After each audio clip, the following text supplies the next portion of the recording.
కృష్ణనర్ కథల్ని మీరందరూ చాలా అద్భుతంగా ఆదరించినందుకు మీ అందరికీ ధన్యవాదాలు.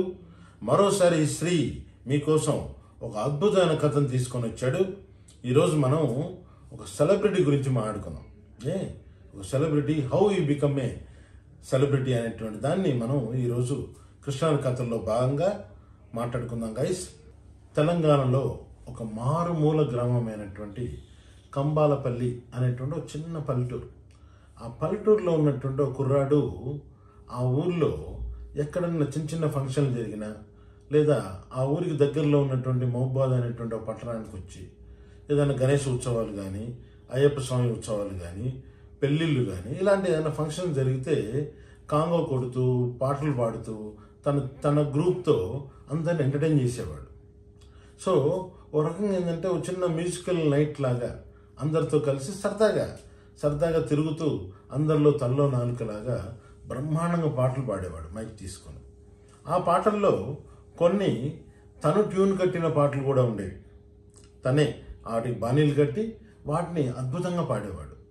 గొప్ప విషయం ఏంటంటే ఆ పిల్లాడికి మ్యూజిక్ తెలీదు, అంటే శాస్త్రీయ సంగీతం ఏమి నేర్చుకోవాలి, రాగాలు తాళాలు ఇవే గొడవంతా తెలియదు. ఊరికే జన్మతహా వచ్చేసింది, సరదాగా పాడుతున్నాడు అంతే. అలాగా పాడుతున్న వాడికి ఒక పెద్దాయన కలిశాడు. ఓ రోజు ఓ చిన్న ఆల్బమ్ చేద్దాం అని చెప్పేసి అనుకున్నారు. ఫోక్ సాంగ్స్ మనవాడు చాలా అద్భుతంగా పాడతాడు. అందుకని ఏం చేశాడు, ఫోక్ సాంగ్స్తోని ఒక 6 పాటలు తీసుకొని వాటితో ఒక బ్యూటిఫుల్ ఆల్బమ్ తయారు చేశాడండి.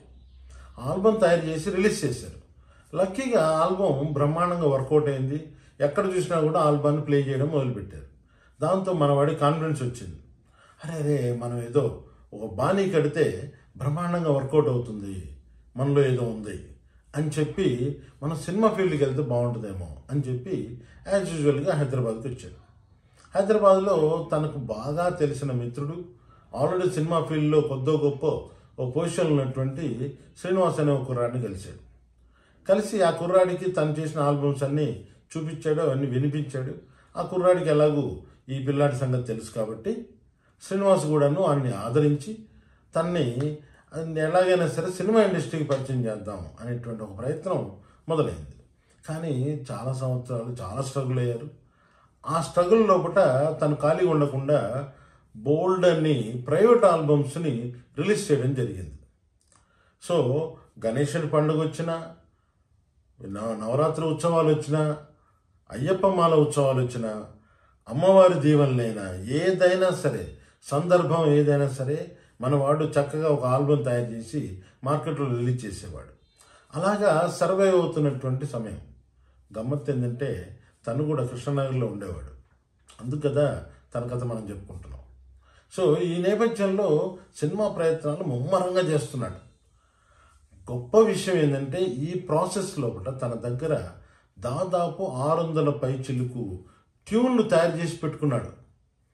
మా వాళ్ళంతా కూడాను, మా ఫ్రెండ్స్ అంతా కూడాను అప్పుడు ఎగతాళి చేస్తుండేవాళ్ళు.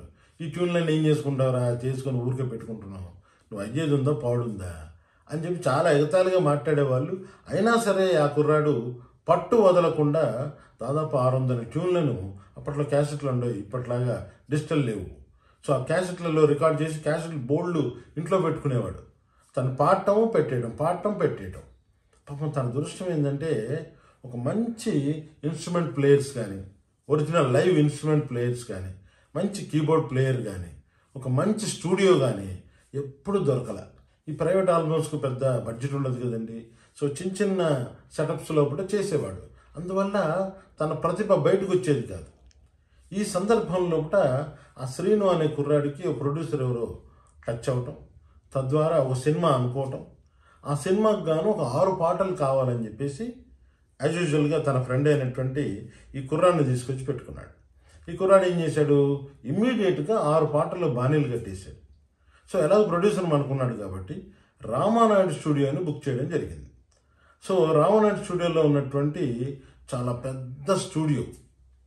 సో ఆ స్టూడియో ప్రొఫెషనల్ స్టూడియోలోకి మొట్టమొదటిసారి ఈ కుర్రాడు అడుగు పెట్టడం జరిగింది. ఆ స్టూడియోలో ఉన్నటువంటి ఇన్స్ట్రుమెంట్స్ అన్నింటిని వాడుకొని, దాంట్లో లైవ్ ఇన్స్ట్రుమెంట్స్ను కూడా వాడుకొని చాలా అద్భుతమైన ఆల్బమ్ను తయారు చేయడం జరిగింది. కానీ దురదృష్టవశాత్తు ఆ సినిమా పట్టాలెక్కలేదు. సో సినిమా బయటికి రాకపోతే ఆల్బమ్ బయటికి రాదు, ఆల్బమ్ బయటికి రాకపోతే మనవాడు తెలియడు. సో ఈ డిప్రెషన్లోకి వెళ్ళిపోయారు మళ్ళీ. సో ఈ ఆల్బమ్ని ఎలా బయటికి తీసుకురావాలి? ప్రైవేట్ ఆల్బమ్గా రిలీజ్ చేస్తే అర్థం లేదు, ఎందుకంటే ఆ సినిమా కథకు సంబంధించిన ఆల్బమ్ అది. ఆ కథ తెలిస్తే కానీ ఆ పాట అర్థం కాదు కదా. సో అందుకని కుదరదు. అందుకని ఏం చేయాలి అని ఆల్బమ్ పట్టుకొని ఇండస్ట్రీ మొత్తం తిరుగుతున్నాడండి. ఈ తిరిగే ప్రాసెస్లో వాడు అదృష్టం కొద్దీ అప్పుడప్పుడే పైకి వస్తున్నటువంటి పూరి జగన్నాథ్ గారిని కలవడం జరిగింది. పూరి జగన్నాథ్ గారు ఈ ఆల్బమ్ వినగానే చాలా అద్భుతంగా ఉంది, నాకు నచ్చింది, యు బీ విత్ మీ అని చెప్పేసి తనతో పాటు జాయిన్ చేసుకున్నారు. తనకి మొట్టమొదటి అవకాశం ఇచ్చారు. ఇప్పటికి మీకు అర్థమై ఉంటుంది తనెవరు. తన పేరు చక్రి అండి. మనందరికీ ఎంతో ఇష్టమైనటువంటి మన చక్రి ద మ్యూజిక్ డైరెక్టర్. కాలక్రమం లోపల పూరి జగన్నాథ్ గారు ప్లస్ చక్రి గారి యొక్క ప్రయాణం మనకు తెలిసింది. వరుస పెట్టి సూపర్ హిట్లు ఇస్తూ వెళ్ళిపోయారు. తను ఏ స్థాయికి వెళ్ళాడంటే పెద్ద వంశీ గారు ఇళయరాజా గారికి బదులుగా గొప్ప మ్యూజిక్ డైరెక్టర్ అయినటువంటి ఇళయరాజా గారికి బదులుగా చక్రి గారిని తీసుకొని గోపిక గోదావరి అనేటువంటి సినిమాను ఇప్పటికీ మనకు ఆ సినిమాలో ఉన్నటువంటి పాటలు వెంటాడుతూనే. చాలా మంది ఆ రోజుల్లో ఆ పాటలు విని ఇళయరాజా గారే చేశారేమో అనుకున్నారు, చక్రి గారు చేశారు. సో అలా చక్రి గారు చాలా అద్భుతమైనటువంటి పాటలు చేయటం, బోల్డ్ అన్ని అవార్డులు రివార్డులు ఒకటేమిటి బోల్డ్ అని నేను తెచ్చేసుకోవటం. ఆ ప్రాసెస్లో తను ఇంతింతే ఒటుడింతే అన్నట్టుగా ఎంతో ఎదిగి తాను పుట్టి పెరిగినటువంటి ఊరుకు ఎంతో సేవ చేశాడు తను. అంతేకాకుండా తను ఫ్రెండ్షిప్ డే అని చెప్పేసి చాలా అద్భుతంగా ఓ ప్రోగ్రాం కండక్ట్ చేసేవాడు.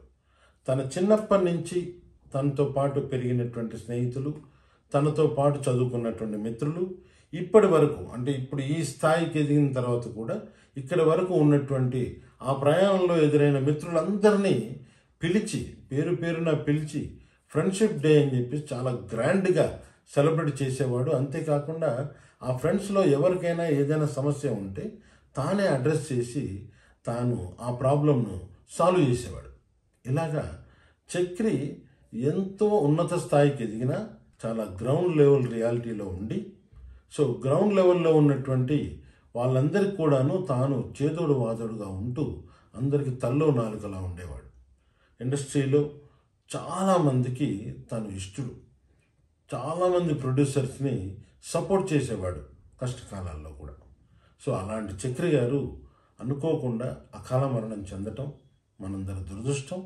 కానీ ఒక కంబాలపల్లి లాంటి ఒక చిన్న మారుమూల తెలంగాణ విలేజ్లో పుట్టినటువంటి ఈ పిల్లాడు ఇంతింతే ఒటుడింతే అని ఈ స్థాయి దాకా జర్నీ చేయడం లోపల కృష్ణానగర్ అనేటువంటిది చాలా ప్రముఖ పాత్రను పోషించింది. నాతో అప్పుడప్పుడు అంటుండేవాడు కృష్ణనగర్ వైపు వచ్చినప్పుడల్లా, అన్న నేను ఈ రూమ్లోనే ఉన్నాను, ఇక్కడే ఉన్నాను, ఇక్కడ తిన్నాను, మంగా టిఫిన్ సెంటర్లోనే టిఫిన్ చేశాను, అక్కడే టీలు తాగాను, ఇలా తన గత జ్ఞాపకాలు ఇవి కూడా మర్చిపోకుండా గుర్తు చేసుకుంటుండేవాడు. సో ఇలాగా గైస్, కృష్ణనగర్కి వచ్చినంత మాత్రాన, సినిమా ఫీల్డ్కి వచ్చినంత మాత్రాన మనం ఏం చెడిపోము. కష్టపడి పని చేస్తే, కష్టపడి మన టాలెంట్ కనుక చూపిస్తే definitely we become a celebrities. మనం ఉన్నత స్థాయికి ఖచ్చితంగా చేరుకోగలం. So guys, thank you very much for listening this story. So Chakri గారి ఇన్స్పిరేషన్తో మనందరం కూడాను ముందు కష్టపడి పనిచేసి పైకి రావడానికి ట్రై చేద్దాం. So next week, next Friday మరో కొత్త కథతో మళ్ళీ మీ ముందుకు వస్తాను.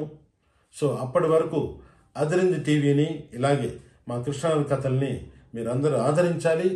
సో ఆదరించడమే కాకుండా, ఊరికే వీడియో చూడడమే కాకుండా, కింద కామెంట్స్లో మీ కామెంట్ను కంపల్సరీగా మంచి అయినా చెడైనా సరే కామెంట్స్ని మీరు పెట్టండి. ఎందుకంటే ఆ కామెంట్స్ పెడితేనే మేము కరెక్ట్ చేసుకోగలం. కామెంట్స్ పెడితేనే మాకు అర్థమవుతుంది మేమేం చేయగలము. సో కామెంట్స్ మమ్మల్ని బూస్ట్ చేస్తాయి. మరిన్ని మంచి కథలతో మీ ముందుకు వస్తాము. Thank you very much. Until then, bye bye. This is your Sri. Thank you.